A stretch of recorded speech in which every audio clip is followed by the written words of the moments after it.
Three, two, one. Hello, everyone. Welcome to the Lost Ogle Show. My name is Patrick. I am, of course, your amazing, incredibly talented host. Usually, this is the part of the podcast when I talk to my co-host, Marisa, but Marisa unfortunately couldn't be here this week. So I have a special guest co-host. I'm Mr. Spencer Hicks here on the Lost Ogle Show. What's up, buddy? Whole bunch of nothing, man. Just hanging out with kids, and it's ruining my life. Yeah, well, you have three, right? Yeah. And they're, what are their ages again? I know one's 3. Yeah. 6, about to be 7, 4, about to be 5, and just turned 3. Oh my goodness. Yeah. So we'll have to get, now that the pandemic's over, we'll have to get our 3-year-olds together and play. Absolutely. Let them wear each other out and then take a nap, and you and I can have a beer. Are we allowed to do that? Can drink beer and stuff? We can get together and do all that stuff. Hey, I just wanted, so we're going to have a special guest on later. We're going to have Molly Ooten. Ooten. She is running for Senate District 22. I believe that election is this upcoming Tuesday. Yeah. And she's running against one of those right-wing constitutional whatever guys or whatever. So I thought it'd be fun to have Molly on, kind of talk about her campaign, everything that's going on and all that. But before we get to Molly, what have you been up to? You ran for, I believe you ran for, what happened? I ran for county commissioner, and listen, everyone who decided to vote for Trump just clicked Republican and walked out of the booth. Yeah, I kind of felt bad. I thought we may have brought you down a little bit because we had you on the podcast and you were looking good, and then you came on and it was like, man, like the right wing folks, they turned against you. Yeah, they came out and voted, and pretty much. What would you tell people about running for public office? Like, what did you learn from that experience? I mean, it was a good experience, like going out and knocking doors. You know, I think we knocked like over 6,000 doors. The amount of like bad doors, like where people were like just shitty or just assholes, was probably less than 10. For the most part. How were they shitty? Like, what were they doing? Like meet you with a gun at the door, or were they just asking what your party affiliation is, and then telling you how you're going to go to hell, or which is true. Yeah. Well, yeah, fine with me, but that's still not a conversation you really have with with the person you just met, right? Like, was it kind of like when we would host trivia and somebody would come up with their phone, like if we had like a question wrong or something and they're really pissed off, and like, were they that type of angry, or was it like worse than that? Yeah, it was, people were like, oh, well, I think Donald Trump is the greatest president ever, and blah, blah, blah. Democrats are the devil. Did you like agree with them, trying to get their vote? You're like, you know what? You changed my mind. Now you should vote for me because I agree with you. No, but I'd be like, I mean, you kind of try to talk them down and be like, well, listen, county government, think what you want about, federal politics. It's a mess. But, county government, it shouldn't be partisan because it's just like, do you want to approve funding for this section of road? Yes. Like, so kind of talking to them about that, but otherwise it'd be they're clicking that line item, or it wouldn't do matter. All Republican. Yeah. Are you going to run for anything again, or did you like was it a positive experience? You're like, I'm going to run for another office down the road. No, it was not a positive experience. But I mean, no, not anytime soon. But plus you get to live kind of vicariously through your wife, because she's a state senator. Sorry, I just muted. I just hit mute on accident. I'm sorry. Rookie move. You're getting rusty. You're getting rusty, Dad. Yeah. But that's the thing. You still get to enjoy it, like, knocking on doors. You still get to be in campaign brochures, like, on all that stuff. So it's still kind of like you're in public office, but you're not. You don't have to do the work. You just kind of get to tag along. Which is the best. Like asking for money is the absolute worst. Oh God, I can't. Part of campaigning. That's all it is, right? I mean, but you were running for county commissioner. So, what are your, and we had you on the podcast and we talked about stuff, and I've already forgot a bunch of it. But now that you ran for that office and you just see the shit show in Oklahoma County regarding the jail, are you like, I told you so? Or like, what would, if you were in charge there, what would be different right now? Well, I mean, on the board of county commissioners, it's a three person board, so you only need two votes. So it would have been me and Commissioner Bloomer, and we could have basically nullified Kevin Calvi, because he seems to be running the show right now. He's on the jail trust. He's on the board of county commissioners. I don't know. He's a right wing nut job type, like hardcore, like completely unhinged. Like, he destroys everything he touches, and then like, oh, look, Republicans are the only way to fix this. Like, I posted something on Twitter. He had a Facebook post where he was like, oh, in regards to the hostage situation that happened at the county jail recently, where he was like, oh, the left wing extremists wouldn't let us give our CARES money back to the jail. It was like, fucking, there's one Democrat in all the county offices. Like,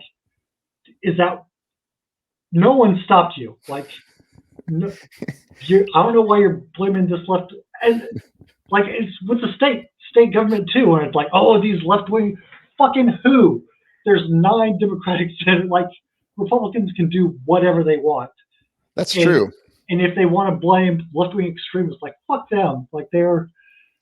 We're going to talk to a left wing extremist here in a bit. We're going to have Miss Ooten on the podcast. Hey, before we get to Molly, have you got your marijuana card yet? I got it when they first came out, but it expired, and I haven't got it back to So you're living on the black market then. Actually, you're never really that big of a user of it. No, if I remember correctly. Yeah, like, I don't know. It's nice to do, like, before I go to bed on nights I can't sleep. But other than that, I'm not a real big. Well, if you ever get your card back and get back in the flow, I always encourage people to go to Fireleaf. It's Oklahoma's #1 medical marijuana dispensary. I mean, they have their locations are everywhere, Spencer. You probably have a Fireleaf near you. You can go to their website, Fireleaf OK. Look at that. West OKC, South OKC, Norman, Stockyard Village. What? They're everywhere. Stockyard? Go to Fireleaf. Yeah, that's where the like home base is in the stockyards. If you're at 29th and Agnew in the stockyards, you can literally smell like their good facility they have down there. So yeah, they're one of the best in the state. Check them out. They always support us. So I always encourage you to support those that support us.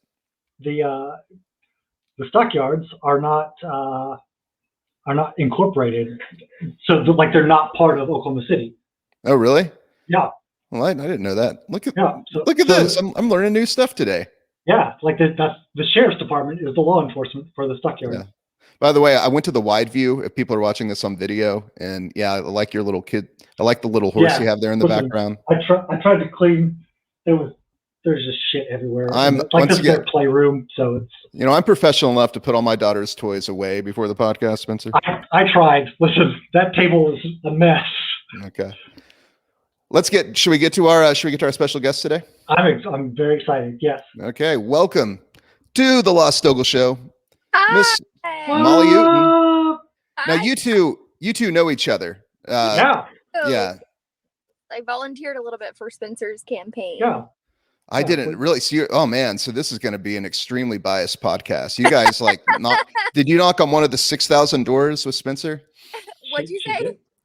Spencer said he knocked on over 6,000 doors during the campaign. Did you help him knock on doors? I was part of that yeah. number.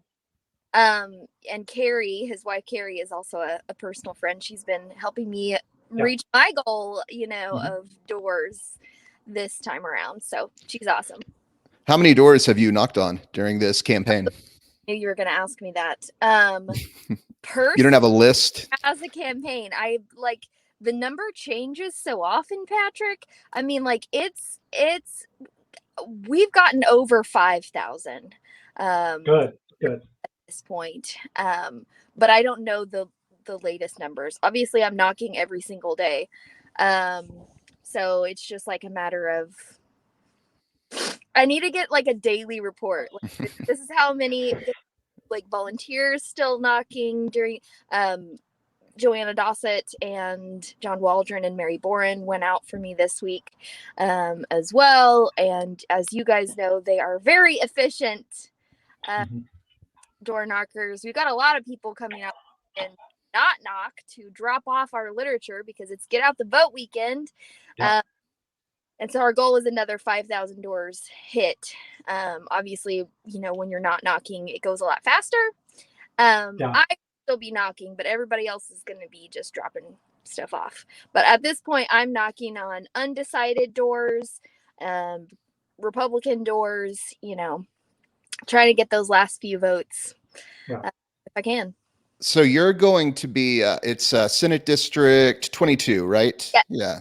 And that was Stephanie Bice's, our esteemed Congresswoman's district, I believe, when she was a state senator. Yeah. So now this is kind of like a special election. And I believe the election is this coming Tuesday, right? Right. Spencer, gosh, you got to, Mr. Mom, no, I'm joking. Spencer's kids will come on the third segment of the podcast while they fight. You'll hear them. Tell us about Senate District 22. What are the important issues to voters and how in your district, and what do you bring to the table to make them happy? Yeah. Okay. So Senate District 22 is a district, as both of you know, that is pretty gerrymandered. It is heavily Republican. But if I've learned anything in the last 3 months of knocking doors, 4 months of knocking doors, it's that these voters are not a monolith. Most of us are really tired of being so tied to a national narrative that it's turning neighbors against each other. Like this whole, it's been an exhausting political season, conservatives as well. And what I'm hearing most often is that ultimately people don't want that to continue. They don't want this like ugliness back and forth to continue. They don't see me as the boogeyman when I come to their door. That's my goal. I mean, you look pretty intimidating, pretty frightening. Like I'd be like, I'm glad I got a security system. That speech pathologist, man. Yeah, but like I just think that they're hungry for the idea of somebody who actually cares about them. And if I can be that vehicle and serve that role, like that's, it seems like a pretty low bar, but these doors have not been knocked. And that's what I was leading into with the whole, it's a heavily Republican district. It's one that Republicans feel like, they kind of have in the bag sometimes, and Democrats feel like it's not worth it to put resources here. So I think this special election is a really unique opportunity for SD22 to like break out of that mold, to vote for the person over the party. And when you do that, you kind of allow that person to take partisanship out of the equation. Coming into such an extreme minority in the state Senate, I actually think that Democrats are best poised to do the collaborative work of democracy and representation that's actually warranted. Like, let's represent our people first instead of an ideology on either end of the spectrum. People are really, really hungry to hear that. They're wanting somebody who focuses on the issues that they're actually facing, like access to healthcare. One of the biggest inspirations for me in running for this office is having been in the community, having been across Oklahoma County for the last 6.5 years. As a Sooner Start employee, I worked for the state health department, and I went into families' homes, once, twice, 3 times, 4 times a month, and seeing their struggle to access healthcare. A lot of times when they age out of Sooner Start and they go on to need more private therapy, they end up spending more for speech, physical, occupational, some combination of the 3, spending more on that than they do on childcare in a week. That has to be very expensive then. It's extremely expensive, and it's unsustainable.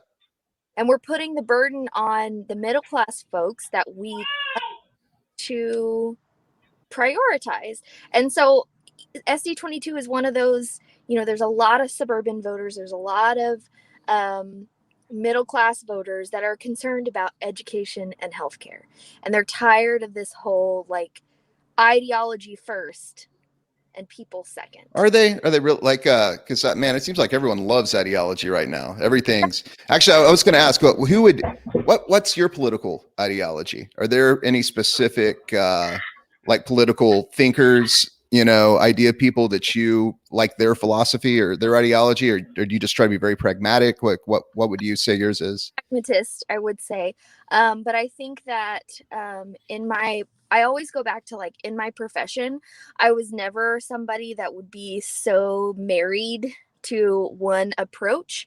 There's a lot of ways of treating certain speech disorders, and there's some that have been branded, and there's some that are very, very effective, but it's not going to be effective, for every single person. So individualization, taking, a case at its face value rather than applying your own bias consistently across the board, is a much more, in my opinion, ethical way to treat people, because you're starting with the person and letting that impact make your decision rather than starting from your bias. And so that's how I view politics as well, is like, let's look at the impact. If my personal bias comes in line with the impact that it's going to have on people, great. I think that one of the things that was inspiring for me is having conversations with labor. Like, turns out I'm a union gal. Oh, really? Turns out I really love what unions stand for, because I prioritize people first. If it's going to be the best for the people, like, that's what I'm going to look for. I'm willing to have a conversation about almost anything as long as you show me the impact. Like, show me how this is going to make things better. I'm not going to be somebody like, for instance, we talk about charter schools a lot. One of the conversations that I'm having on the doors is people are really concerned about public education, money being diverted from public education. I think that the move by the state school board was unconstitutional and won't hold up. You're talking about the move where basically they're saying that now charter schools get a chunk of all the money that had for a while just been going to traditional brick and mortar schools for building. And because I think we can all agree, Spencer, I think one of your kids just had a major accident in the other room or something. Now they're gonna fight right here. Are they listening to your comedy tapes? No, not those jokes again. So I guess do voters, do they care about, like, let's say you're a stay-at-home dad and you have unruly children. Like, do you talk about ways to help that dad get through that, or like how would you handle that situation? Yeah. Sorry, I threw you off a little bit. We were talking. No. It's your show, Patrick. Like, it is my show, and like, this is great. I got Spencer, his friend Molly. Molly's running for. Yeah. Let's pretend you're knocking my door. Well, Miss Ooten, you say you want to be a state senator. How are you going to help me with these kids? I think they should be in school 14 hours a day, 7 days a week, just to give me a break. Sounds like you're having trouble accessing childcare. Do you think that universal pre-K, universal access to childcare would alleviate some of these issues for you? Maybe empower you to go back into the workforce? Yes, it would. I like that. That's good. Yeah. Okay. Let's do. Okay. Can you pretend you're knocking on my door? Okay. Knock, knock, knock. Hello. How are you? Hi, I'm good. Have you heard about the special election coming up? My name's Molly. I have. The last election was stolen and given to Joe Biden fraudulently and illegally. And I think that we need to, make sure that the right president gets back in place. And I can't wait to go vote for somebody who holds those values near. How would you respond to that? I would say first and foremost, it's interesting because I don't think that anyone elected in this special is going to be able to have an impact on that. But you know that your voice is extra important in this special election because of the low turnout. How do you feel about having a representative that really does what they say they're going to do and shows up when they say they're going to show up? All right, I'll vote for you. You win. You got it. If I lived in your district, I would vote. I mean, I'm sure it's that easy, right? They're like, That's oh, all right. how those conversations go. No, those conversations start to go back to like personal liberties, which then I, kind of take it back to like, I also think that we should have, the freedom You to. just don't like leave it that you're like, listen, this is a lost cause. I would just try to discourage him to vote. Well, yeah, you're right. You shouldn't even vote then because all these elections, like I heard they're No, giving out vaccines. So there'll be vaccines at the polling place and no, they have microchips. what I say is like, I may not be able to earn your vote, but I hope that you know that I will literally say that I'm not the boogeyman. I'm out here because I care. And if I am elected, I'll be back to see you this summer and hear about your concerns. I'm not afraid of these conversations. I think they're really necessary. And I think being in community means listening to people that disagree with you and that agree with you. It means representing people that look like you and that don't look like you. My opponent has said that this is a quote unquote conservative district. And I think that he could not be more wrong. This district is diverse. The conservatives here and the, liberal extremists, they want somebody who cares about the issues over a national narrative that really has nothing to do with us. Like, we're not talking about, federal election security here right now, and nor could we do anything about it even if we did talk about it. We're not talking about immigration. We're not talking about my opponent is talking about abortion, but like let's take a step back and like look at the practical things that are actually happening. And when you get back to that, when you can circle back to that with someone's like, well, what's concerning you about your family right now? Like, what locally do you see as a problem? What's most important to you in a representative? And even conservatives will say somebody who's in it for the right reasons, somebody who's accountable, somebody who's transparent, somebody who does what they say they're going to do. You mentioned your opponent. I guess we should probably mention him too. Wait, what's his name? I thought it was John Merrick, the name of the Elephant Man or whatever, but I guess it's Jake or Jack or whatever. But he's one of those, I'm one of those guys that shaves my head, type. He's one of those guys. He's a head shaver, never trust them. But then he's like the constitutional, his warped interpretation of what the Constitution is. He's one of those conservatives that, I think he. Constitution and the Bible literally. Yeah. And I went to his website and it cracked me up. He has he has like one of those out of context quotations, like the first thing on his website, something, some out of context quote from Ben Franklin that actually is kind of the opposite of what I think he intends that it means. But he looks like Captain Mansplain. I just picture him like, no, let me tell you how the Constitution really works, that he, got from some right wing. Let me tell you about genders. Yeah. Let me tell you about it. We're for freedom. Yeah. Sorry. Yeah. I know. I saw that last night. He came onto the Edmond Democratic Women Facebook, our monthly meeting, accepted, I respect, and said that he didn't see any barriers to women in the workforce. Yeah, I mean, I think like all the jobs lost during the pandemic were women. Like it. Yeah. But there's no barriers. Anybody can be anything they want if they just pull themselves up by their bootstraps. He has a very simplistic, I think, kind of a little head in the sand point of view there.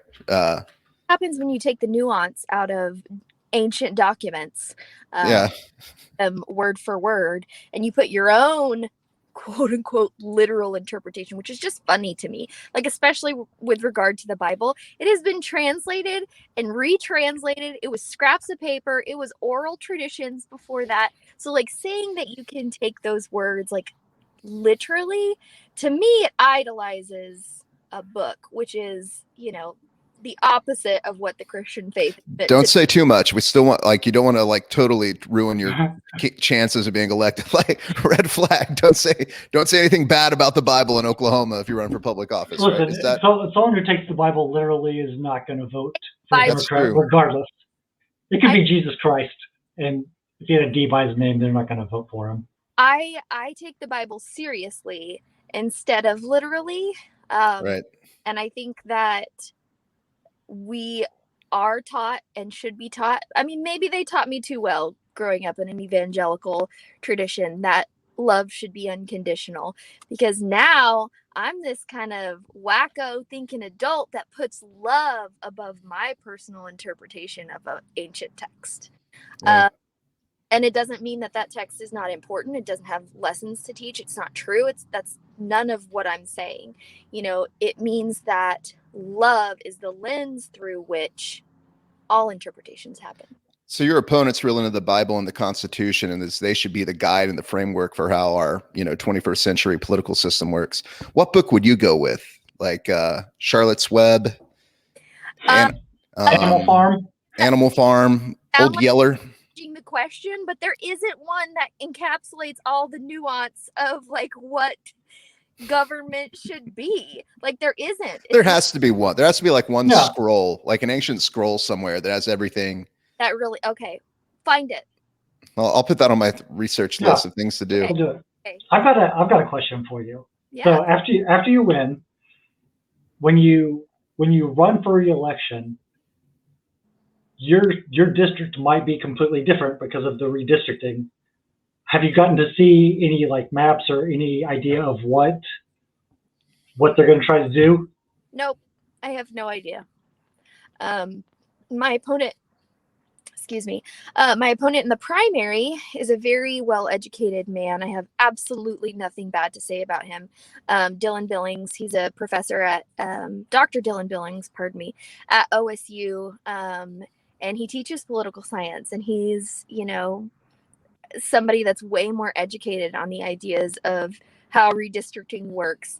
So I look forward to having his analysis. He and I are good friends, have been friends since the primary. And so I'm interested to see. I wouldn't be surprised if they try to like redistrict me out of the district.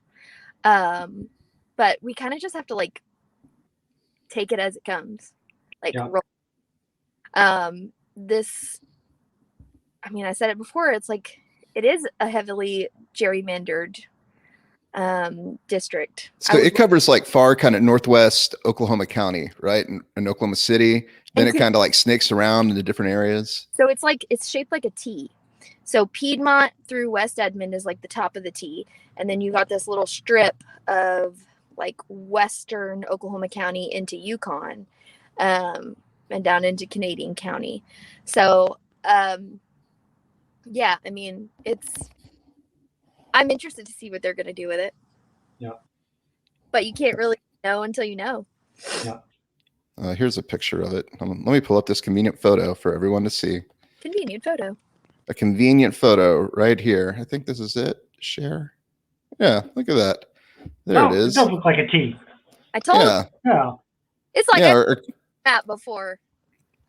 Man, so you're way out there in the boondocks a little bit. Like you're having to go to like that Piedmont. Yes. Do you have Cashin? Is Cashin in your area, or is it? Not quite. So, but that top corner over on the left. Yep, that one. Yeah. That I'm pretty sure that is the intersection where Ishin's Chicken is. So, okay. Nice. Is in but it's Okarchi. We have some Okarchi addresses. So if I volunteer for you, like go knock doors this weekend, does that mean I get free Ishins out of the deal? Because I would do it for like some free Ishin. I don't like to volunteer because it doesn't pay, but if I can get like something like now out of it. Hey, we're having a cookout on Saturday. My husband is smoking a pork butt, actually 2 pork butts. They're massive. 2. So we're gonna have some pulled pork sandwiches. Oh, nice. So basically, you're saying no Ishin's chicken, just but some smoke. But you can have pork. You can have barbecue. You can have, and we got a very expensive smoker for him for his first Christmas present. Like, it better be good. Well, if it's expensive, it must be good. I have to put you on the spot here. You got to tell me. I've heard a rumor through the Ogle Network from your own Facebook page that you bankroll liberal extremists. Please tell me. I mean, it's pretty hardcore here. You apparently have donated to Joe Biden, that liberal extreme. When I think of liberal extremist, Joe Biden is up there. The first name that comes to mind. Oh my gosh. Liberal Elizabeth Warren. Look, you bankrolled all these campaigns. How many millions have you given to these Democratic causes, and why are you such a liberal extremist? Been $50 to the Joe Biden campaign. $5 10 times. $5. That is just outrageous. And you want to run in Oklahoma with those liberal ideals? I know. Like, what could I possibly be thinking? I think it's just like, you can't, there's nothing to find about me, and so you're gonna have to, like, I don't know, it's just the color scheme, I think, is what really gets me. This whole like Wicked Witch meets Scooby-Doo villain. No, I like the cartoony font that they went with. And like the hand, like, how y'all, I keep my nails done, like, I'm just so that's not your hand holding up the wads of cash. For people listening on the podcast, you can watch us on YouTube. It's turned in a weird way. Like, you'd be holding it. No one holds money like. I would get my thumb into that position, like, and wait, this, I literally don't know. What's it like to get like a negative campaign? I've never had a negative campaign postcard sent about me, but I think both of you have, right? I mean, running, like, how do you deal with that? Like, for me, it's just kind of like that was laughable. It hurt more that my opponent used, I'm not sure if you saw all of the stuff that went down yesterday on Trans Day of Visibility, but my best friend Hannah is a trans woman, and she volunteered to make the post on the day. It was not, like, I let her be as visible as she wants to be in my life, but I know that being in my sphere is going to make her more of a target, and so it was really hurtful. The negative piece was what it was, but so he said something negative about Hannah. Oh yeah, he took the post and reshared it to his own page and added his own words of bigotry. So he's like running on the anti-trans platform. Oh, and he's couching it in that he loves her. Yeah, that's how sweet of this nice guy. That's what fundamentalists do. Yeah. For me, it was just like I will take negative attack ads on me and my policy all day long, and you're gonna come in here and bring my best friend onto your page to like maybe he's just jealous. Maybe he needs a Hannah. I don't know, but he misgendered her multiple times, which ultimately, if you're going to have a respectful discussion as he claims to want to do, like, that's something, like, we can't have a discussion unless you're willing to respect my friend's pronouns. How can somebody be a hardcore constitutional conservative, which I would assume means the government really shouldn't have anything to say with our independent liberties and all that stuff, yet you're against, like, you want to judge people because they just want to live their life like they want to live it, I want to legislate women's bodies, but your personal bodily autonomy. Yeah. I would like to have him on, but I don't know. I don't like to have politicians I disagree with on this podcast very much, because, I mean, like, we need more arguing on the internet. We just need everyone to get along and only talk to people that they agree with. That's how problems in this world get solved. I think that the echo chamber is dangerous, but you also set healthy boundaries, Patrick, healthy boundaries, because, like, I'm going to have hard conversations. I'm going to have conversations with people who are transphobic and homophobic, and, like, how do we create a dialogue, like, while establishing, like, I'm not going to tolerate you misgendering her. So leave, like, don't use pronouns, like, don't reference someone specifically, whatever you need to do. But, like, I can't tolerate you as much as I want to have conversations with people that disagree with me. Like, that's a hard boundary that I'm never going to be able to, like, tolerate. Like, blatantly, intentionally misgendering my people. I like to call people kind of what they like to be called. Like, you know, and I grew up. Basic. Yeah, you know, but sometimes I think it's like you accidentally call, like, you know, use the wrong pronoun and people can get fired up about it. It always seems kind of like, I mean, I didn't know, just like, you know, maybe it's from so many years of decades of being around, you know, he, she, her, that, you know, it's whatever people want to be called is what I try to go with. But sometimes people flip out if you say the wrong one. It's like, geez, I didn't know. Oh, and like what's tough is like, what I try to do is like make safe places for me to practice. Like Hannah's my friend, and she is someone who I can safely practice with because it's okay for me to make mistakes around her. And if I am learning someone's pronouns, then a lot of times I'll like call her and use their pronouns over and over and over again so that I can kind of create that habit in a safe space. I was talking with someone the other day about, you know, how performative it is for cis people to put their pronouns on stuff. But it's less about being performative and more about being that safe place. Like, you're safe to express your pronouns to me, and I will do my best to respect them. We kind of have to give each other grace because this is it's habits that you're breaking. It's not like there's a lot of our own transphobia, homophobia, you know, like that we're still breaking through. It's kind of like racism. It's cooked into us. And so we got to acknowledge that we're all trying our best and apologize and move on.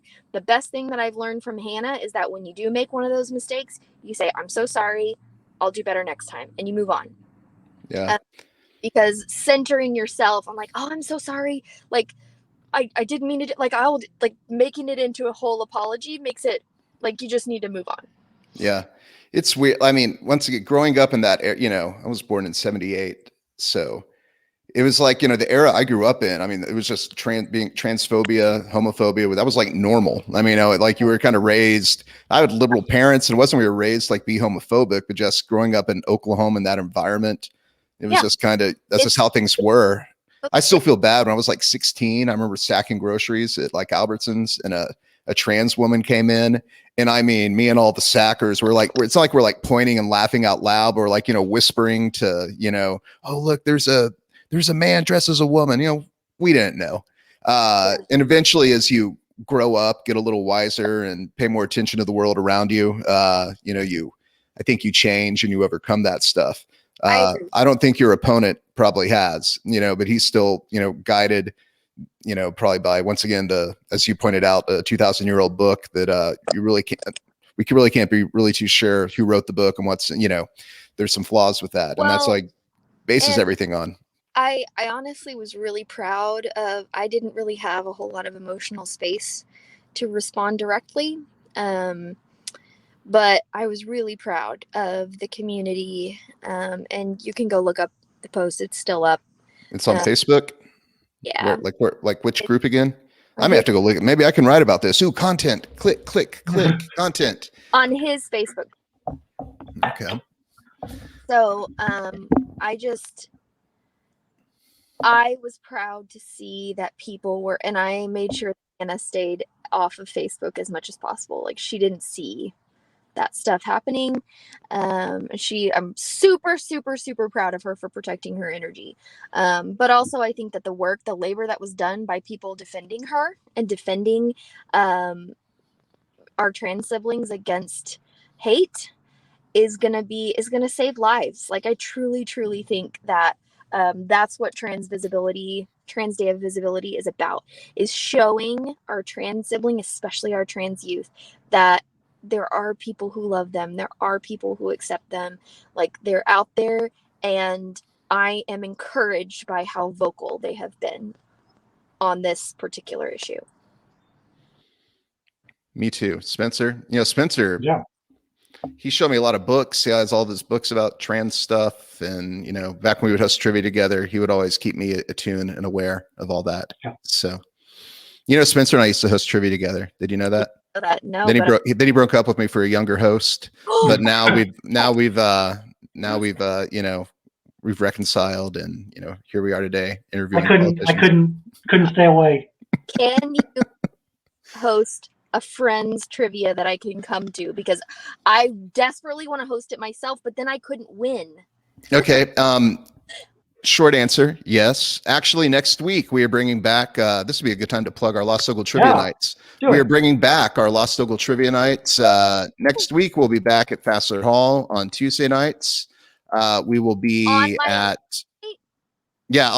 I won't be able to make your watch party, but we'll be at Fassler Hall on Tuesday. We'll be at Cock of the Walk on Wednesday nights, and we're coming back to Buffalo Wild Wings on Friday nights. So we do host friends trivia quite a bit, actually.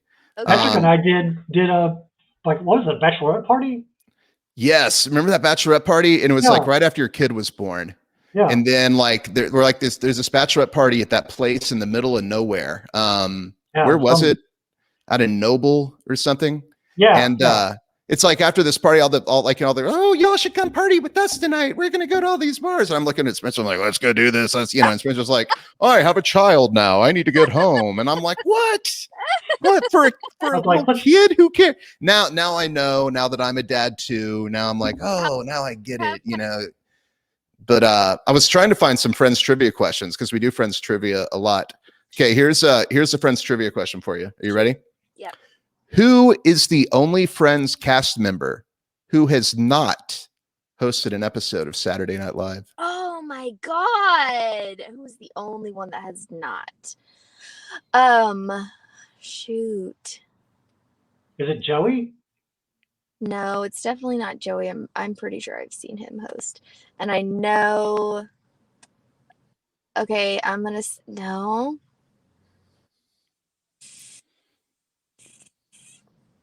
You got it. Final answer? Baby.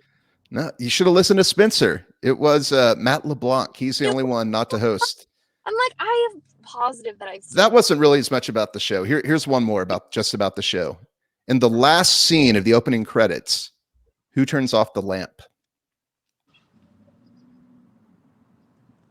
Chandler. I'm gonna say Courtney Cox. Rachel. Is that Courtney Cox?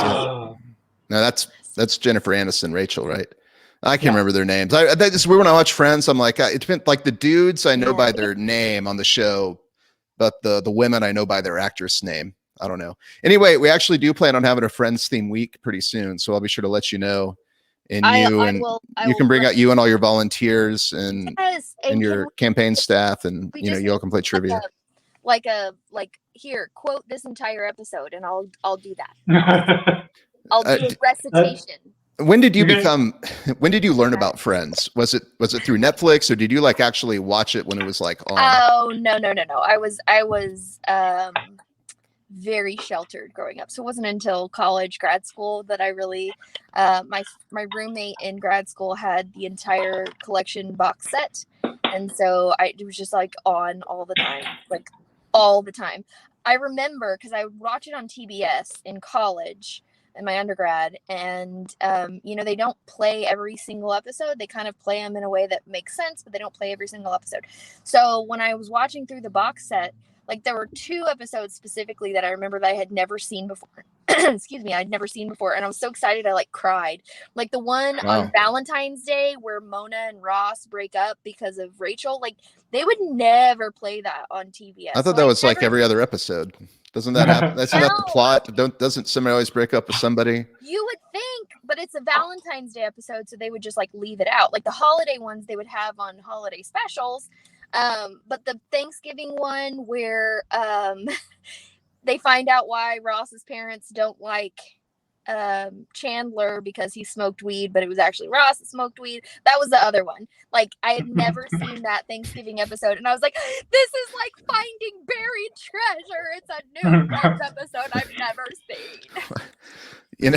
Hey, if you're listening right now and you live in Senate District, what is it again? Senate 22. 22, and you like Friends, vote for Molly. Like you guys can have a friends watch party, but if you're a Seinfeld fan, I'm gonna say no. Actually, if Seinfeld, you're not as much Seinfeld, are you? I don't get a Seinfeld vibe. No, not If you like Seinfeld, vote for John Merrick, the Elephant Man. I'm joking. No, don't vote for him. He's bad. Molly, before we let you go, is there anything you would like to tell all of our listeners, all these thousands and thousands of people from across the state listening to this right now? No, the only thing that, well, not the only thing, the main thing that I try to get across to people as authentically as I can is that I'm doing this for the community because I love the community. I love connecting with people. I really love the idea of everyone feeling like they have a voice. Many times Democrats or centrists even feel like they don't in this state. So I'm excited. All right. Once again, the election's this Tuesday. Patrick, what's your website? It's mollyouten.com. MOLLIOOTEN.com. Go donate $5 and you can be on the next mailer. You can support a liberal extremist as well. Donate. Y'all. Thanks. All right, y'all. Have a good day. Take it easy. Thanks again. Thanks. Good to see you, Molly. Good to see you, Spencer. Bye. See you. That was fun. We had a political candidate on, Spencer. Yeah. That wasn't you. That was neat. That wasn't me. I like it. Yeah. Yeah. Do you think she's going to win? I mean, special elections are basically when Democrats have the chance, and it's just about voter turnout. If she can get more of her people out, and because during presidential elections, everyone's going to come out and vote. A lot of people don't vote in smaller elections, so I would say she's got a good shot. You should run for Congress. Can you run against Bice? I'm not gonna. I don't. Who wants to travel to DC all the time? I don't think you have to, honestly. Like, I mean, you just kind of do what you want. I mean, because you only have the job for about 2 years until the next presidential election, right? Yeah. And then, it would be kind of it'd be a good resume job, right? Yeah. Plus, they make a lot of money. Yeah. Like, I can see right now, like in the interview at Lowe's or whatever, and they're like, "No, Spencer." Looking at the resume, they're like, "I don't see a lot of experience in hardware," but and you're like, "Well, I was a U.S. congressman." You can become a lobbyist then. Yeah. I mean, yeah. I don't know. I think you should do it. I'll run your campaign. Yeah. Well, yeah, I'll hire someone to run your campaign. Okay. All right. What do you have? Are you doing comedy right now? Are you doing any of that stuff? Do you have anything to plug or promote? No, I mean, I'll probably be out at the Looney Bin in the next month or two, but nothing. You need to let me know when you're going to do that. I'm going to try to. I need to get. I haven't been out to I'm just starting. I'm double vaxxed. You're double vaxxed, right? Yeah. Yeah, so I'm starting to get back out and do that stuff. I should go to the Looney Bin. My youngest brother is trying to do open mic comedy now. What? So maybe I'll have him. I'll connect him with you. I'm like, dude, but he's wanted to do it on his own. He doesn't want help from Big Brother and use his brother's connections. But I was like, yeah, let's. I need to introduce my youngest brother, who's now joining he's joining the family trivia trade, I think. So do it. I love it. Yeah. We'll all go out to an open mic together and. Oh, I have to go. Can I? You don't have to. You don't have to tell jokes. You just which places are even doing open mics now? The Looney Bin on Wednesday nights. What's the Bricktown? The new Bricktown. Yeah, that place. I don't know about them. Let's see, JJ's Alley down in Bricktown. I love that place. On Sundays has an open mic, and there are a few more. There's a Facebook page called Comedy Corner that will have all the list of open mics. So if anyone's wanting to try some stand-up comedy, do it. Give it a shot. Well, thanks again. What are you on Twitter? It's Spencer Linux, right? Yeah, that's Spencer Linux. Follow me on Twitter. I just bitch about politics. Occasionally there's a fart joke in there, but yeah. You scrubbed your Twitter account to get rid of all the offensive stuff that we were all tweeting from 2008 to 2016. I did not, and I'm kind of surprised no one. You didn't delete all your Asian jokes, but yet you haven't done that. No, I didn't. You should probably get on. No, yeah, that's the one they're getting you for now. It's jokes from 2011 that you were like, well, I mean, I didn't know it was that big of a deal, guys. Sorry. Anyway, that'll be on our next Intellectual Dark Web podcast. Thanks again for coming on. Good luck with those 3 kids. I can barely do 1. I don't know how you do 3. So it's once they get older, it's easier. okay, You'll be fine. You'll be fine. Give it time. Well, all right. Well, yeah. Thanks again to our special guest Molly. Thanks to Spencer. Stay with the Lost Ogle. We'll keep you advised.